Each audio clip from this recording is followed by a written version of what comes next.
Donc, pour parler du Grand Musée égyptien, on a le plaisir d'accueillir au bout du fil Dr Elhami Al-Zayed, qui est expert en tourisme. Bonjour, monsieur. Bonjour. Vous êtes toujours le bienvenu sur Anal TV International pour nous donner donc les derniers indices concernant le tourisme et les dernières informations aussi concernant le Grand Musée égyptien. Aujourd'hui, on parle donc de la visite d'un haut responsable américain. C'est le principal conseiller du président américain pour les affaires arabes et le Moyen-Orient. Et ainsi aussi le conseiller de haut niveau pour les affaires africaines au Grand Musée égyptien. Donc, ce n'est pas la première fois que le Grand Musée égyptien accueille de hauts responsables. Déjà, donc, le mois dernier, il a accueilli le président français Emmanuel Macron. Alors, selon vous, Monsieur Elhami Zayed, dans quelle mesure les visites de grands responsables, de hauts dirigeants du monde au Grand Musée égyptien peuvent faire une promotion, une propagande pour ce musée avant même son ouverture officielle? Son ouverture. Oui. Alors, vous avez entièrement raison. Les visites importantes sont toujours représentées dans les télévisions du monde entier, enfin du monde, au moins du Moyen-Orient et des pays concernés. Ne serait-ce que quelques secondes, ne serait-ce que quelques minutes. Et cela, en soi, c'est une propagande gratuite, parce qu'on ne paye rien pour la voir. Et en plus, comme ce n'est pas diffusé par le Caire, ça n'a plus de crédibilité. Ce n'est pas nous qui la diffusons, c'est les médias internationaux. Donc ça, c'est très très important qu'on ait des visites perpétuelles de personnalités importantes qui sont d'habitude couvertes par les médias. Alors, Monsieur Elhami Zayed, donc, comme vous le savez, donc, ce grand musée égyptien est le premier ou le plus grand musée qui parle de l'Égypte antique dans le monde. Alors, comment ce musée va promouvoir pour cette civilisation, pour cette époque-là, de l'histoire de l'Égypte, étant donné donc qu'il regroupe des milliers de pièces qui nécessitent donc des jours pour visiter et pour contempler donc ces monuments et ces pièces antiques. Oui, d'ailleurs, je vais vous dire, le fait que ce musée soit là, c'est le plus grand musée qui couvre une seule civilisation. Donc il y a deux choses qui se rejoignent. C'est le fait que la civilisation égyptienne a duré 3000 ans, donc il y a beaucoup à en parler, même s'il a été interrompu à certains moments de faiblesse des pharaons qui régnaient à l'époque, mais ça a été continu pour 3000 ans. Aucune civilisation au monde n'a eu cette chance. Et deuxièmement, parce qu'elle ne couvre que la civilisation égyptienne. Donc ça, a priori, c'est très important. Si vous allez voir le Louvre ou le musée de Metropolitan Museum ou le musée de Londres, ça couvre plusieurs choses. Ça couvre l'égyptologie, mais ça couvre aussi la Grèce. Et c'est petit comparé à ce musée. Donc ça, en soi, c'est très très important. Et ça fait l'unicité de ce musée dans le monde entier. Il n'y a pas quelque chose de semblable. Oui, je pense que le musée de Turin, en Italie, c'est le deuxième musée qui est absolument. où il y a plusieurs pièces de l'Égypte antique. Oui. Alors c'est dû au joueur de cirque Belzoni, qui est devenu par défaut archéologue, mais il n'était pas du tout archéologue. Il brisait les portes des tombeaux, mais il prenait les choses et il les revendait au musée de Londres. Et quand il s'est fâché avec le musée de Londres, il a commencé à les revendre au musée de Turin. Et c'est comme ça que le musée de Turin a la plus belle après l'Égypte, bien sûr, la plus belle exposition une très grande collection de pièces antiques. Tout à fait. Et il ne faut pas oublier que nous avons aussi l'ancien musée d'Égypte, du Caire, qui a de grandes pièces. Donc, Avant, c'était Turin le deuxième. Aujourd'hui, il y a le premier, le Grand Musée, puis le musée du Caire. Et ensuite, on va prendre le musée de Turin. Oui, oui, Oui. exactement. Alors, concernant donc le contenu du Grand Musée égyptien, on Oui. sait qu'il y a, je pense, 3 salles. Grande salle. L'une de ces salles est consacrée au trésor du roi d'or, Toutankhamon. Oui. Est-ce que les pièces, toutes les pièces qui sont dans le musée de Tahrir ont été transférées vers le grand musée égyptien? On sait qu'il y a pas mal de pièces qui ont été jusque-là transférées au grand musée égyptien. Les pièces qui devaient être réhabilitées, ça, c'est les pièces qui ont été déjà transférées. Mais la majorité sont encore au musée égyptien. Parce qu'il ne faut pas oublier qu'il y aura plus de 5500 pièces qui seront exposées au nouveau musée. Oui. Donc, il y a eu certaines qu'il fallait raffiner, qu'il fallait revoir, surtout les sandales, par exemple, de Toutankhamon. C'est extraordinaire que le travail qui a été fait par les Égyptiens. Ils ont reconstruit des sandales qui étaient de la poussière avant. Oui. Alors il fallait les voir avant et puis les voir après. Mais Oui, ils ont bien marqué que tout le monde puisse comprendre que ce n'était pas dans cet état que ça a été refait complètement. Et ça c'est très important, les salles de restauration. Et vous savez, dans le grand musée, il y a 3 salles de restauration. De restauration, oui. Oui. Et beaucoup de personnes, et on paye $200 par personne, ou du moins jusqu'à présent, on paye $200 pour voir les salles de restauration, et beaucoup de personnes veulent visiter ces salles. Donc, comme vous l'avez bien dit au début, ça prend des journées si on veut tout visiter calmement. Oui. On peut le faire bien sûr, se caler sur... Et il y a aussi des monuments ou des pièces très spéciales à visiter. La barque solaire, par exemple, qui est une pièce spécifique, qui a une visite spécifique, donc. Oui, mais il y a aussi quelque chose de très important et qui est exceptionnel.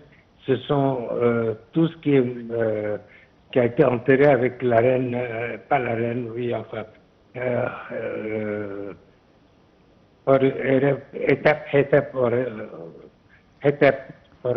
oui, c'est la mère de Khéops, du roi voilà. Khéops, oui. Vous savez que Oui, ça, il y a plusieurs pièces.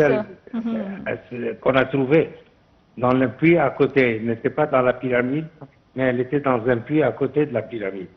Et c'est comme ça qu'elles n'ont jamais été volées avant ça. Et ça, on a eu la chance qu'elles sont entièrement intactes et ça va être exposé ou c'est déjà exposé. Et juste en face, c'est exposé en face de la petite pyramide et de la pyramide de Khéops. Donc, le musée a été très bien conçu, c'est-à-dire la disposition des objets. Ce n'est pas par hasard, on n'a pas mis ça, puis ça, puis ça. Non, ça a été très bien étudié et très bien exposé.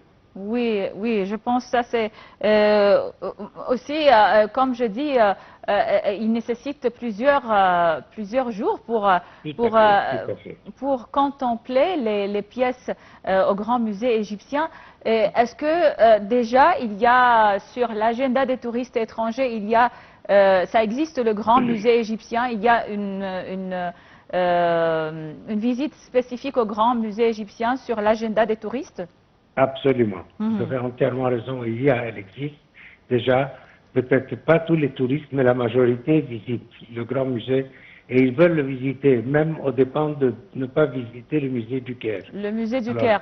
Même si que le musée du Caire est toujours donc plein de touristes jusqu'à présent, alors ils préfèrent de visiter le Grand Musée égyptien. Certains préfèrent de visiter le Grand Musée, mais la majorité visite les deux. Et ça, c'est très important. Alors, ça nous augmente une nuitée pour les touristes. Donc, une nuit supplémentaire, ça coûte de l'argent. C'est des revenus supplémentaires pour l'Égypte. Oui. Et Monsieur El Hamizet, que pensez-vous jusqu'à présent des indices, donc des chiffres concernant les visites des touristes étrangers au Grand Musée égyptien, même avant son ouverture officielle? C'est exceptionnellement bon. Je dirais même très bon par rapport au fait que ce n'est pas encore ouvert. Alors, enfin, ouvert au public en général partout. Même les salles, ces deux salles qui sont ouvertes représentent un tiers du musée. Les deux tiers, c'est pourtant Toutankhamon, bien sûr. Mais malgré tout ça, il y a beaucoup de visites pour le grand musée. Surtout que maintenant, il y a aussi l'aéroport Sphinx. L'aéroport Sphinx, ça permet de desservir un autre public qui vient avec des charters, qui vient pour voir le grand musée. Certains viennent au grand musée Saqqara et puis d'Achour, et puis repartent. Et certains viennent, et c'est la majorité, ils font cette visite, et puis ils font le Caire et ils vont à Luxor. Donc ça, c'est une nuit supplémentaire, et c'est rendre l'accessibilité pour le grand musée, elle est fantastique. Et en plus, quand il y aura le métro, ça va être très accessible, puisque la station, la gare de métro, va être au pied du grand musée. Oui. Est-ce que c'est vrai qu'il peut accueillir 60 000 touristes par jour, 60 000 visiteurs, que ce soit des touristes ou des Égyptiens par jour? Oui, c'est immense. C'est immense. Si vous voyez les dimensions. Et puis n'oubliez pas que ça peut s'étaler sur la journée. Tous les touristes ne visitent pas en même temps. Tout le monde n'est pas là à 9 h, à 10 h. Non, il y a qui viennent à 9 h, il y a qui viennent à 11 h. Donc, très facilement, il peut accueillir 50 000 personnes par jour. Très facilement. Oui. Et quel est votre avis donc sur l'organisation de plusieurs événements au Grand Musée égyptien, comme des concerts par exemple, des expositions? Que pensez-vous donc de ces événements? Est-ce que parce qu'il y a des gens qui sont contre donc l'utilisation du musée pour des raisons de marketing, d'exposition et des choses comme ça. On peut le dire que c'est 3 fois incorrect, parce que quand on voit en Europe ou aux États-Unis, ils n'utilisent pas seulement les musées, ils utilisent même les églises pour faire des concerts. Alors, si les gens, nous on n'est pas allé jusqu'à là, mais utiliser le musée, c'est une propagande extraordinaire pour le musée et pour l'Égypte. Donc, tout le monde peut en profiter de ça. Et pour le moment, ça sert aussi le public égyptien et les expatriés qui habitent le Caire. Parce qu'il y a beaucoup d'expatriés qui travaillent au Caire. Alors, et ensuite, ça permet de mettre, et ça c'est le plus important, un agenda touristique que nous n'avons pas. Si le musée, il peut faire comme l'opéra dans le temps, et dire que tel jour, tel mois, il y aura telle exhibition, ou telle exposition et tel concert, à l'avance, un an à l'avance, ça peut énormément aider les agences de voyage à promouvoir le nouveau musée aussi, à part toutes les autres choses. Oui. Et est-ce qu'il sera fermé avant l'ouverture officielle pour les préparatifs, pour les répétitions concernant donc les festivités de l'inauguration officielle? Écoutez, d'habitude c'est pour la sécurité, mais c'est juste 1 ou 2 jours avant, pas plus. Pas plus que ça. Oui. C'est comme quand on avait l'exposition, des expositions quelconques, et que le président venait pour ouvrir cette exposition, un jour à l'avance, c'était fermé. C'est normal, c'est des plans de sécurité, et ça ne va pas être plus long que ça. Oui.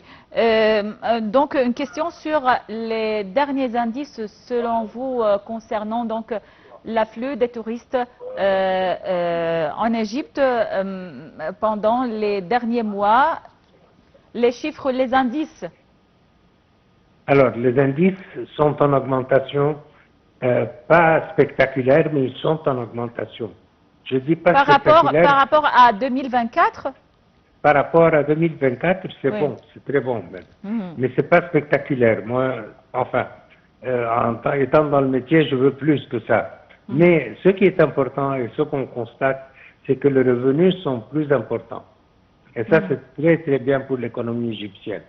Alors, c'est pas seulement le nombre de touristes qui compte, mais c'est combien ils dépensent.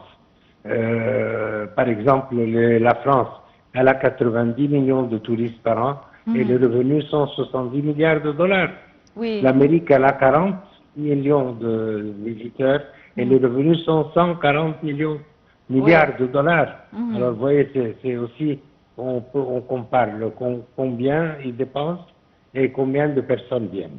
Et selon vous, de quoi donc dépend cette différence? Est-ce que c'est la nationalité de la clientèle, par exemple? Il y a des touristes qui dépensent trop, alors qu'il y a d'autres qui... Oui, vous avez entièrement raison. Oui. Alors, et c'est là qu'il faut être faire très attention quand on fait une cotation pour l'Espagne, par exemple, et quand on fait une cotation pour l'Argentine, et de par l'espagnol. Mais les Argentins, ceux qui voyagent, ce sont ceux qui ont de l'argent. Ils dépensent beaucoup plus que les Espagnols. C'est normal. On constate aussi qu'en Angleterre, par exemple, les tours qui sont très chers se vendent très bien. En France, il y a eu un moment où ça n'a pas été comme ça. C'était du bon marché. Mais maintenant, la France reprend les tours spéciaux, donc avec beaucoup d'argent. Oui. Donc, oui. Et puis, les Russes n'en parlons pas, parce que ceux qui viennent par avion de Russie, c'est peu. Mais c'est la grande qualité qui vient. Parce qu'ils viennent avec des vols réguliers, donc c'est déjà plus cher. Et puis, ils dépensent énormément. Alors, ce sont des petits groupes de 4-5 personnes, mais c'est beaucoup plus luxueux que les groupes qui venaient en charter pour Sharm el-Sheikh et pour Hurghada. Oui, qui ont une tendance à dépenser, donc. Exactement. Ils prennent des suites, ils chartèrent des vols intérieurs. Donc, c'est vraiment excellent le marché russe. Personne ne s'en rend compte, mais c'est un marché riche. Il faut vraiment faire la promotion du voyage individuel et des tout petits groupes. C'est là où il y a l'argent. Oui. Et est-ce que vous pensez que le tourisme russe, les touristes russes ont commencé à retourner comme avant en Égypte? Comme avant? Avant la guerre, je pense, je voulais dire avant la guerre entre l'Ukraine et la Russie. Est-ce qu'il y a un afflux de touristes russes? On les voyait toujours à Hurghada et à Sharm el-Sheikh, donc est-ce qu'ils retournent par force en Égypte? Ils retournent beaucoup plus à Hurghada qu'à Sharm el-Sheikh.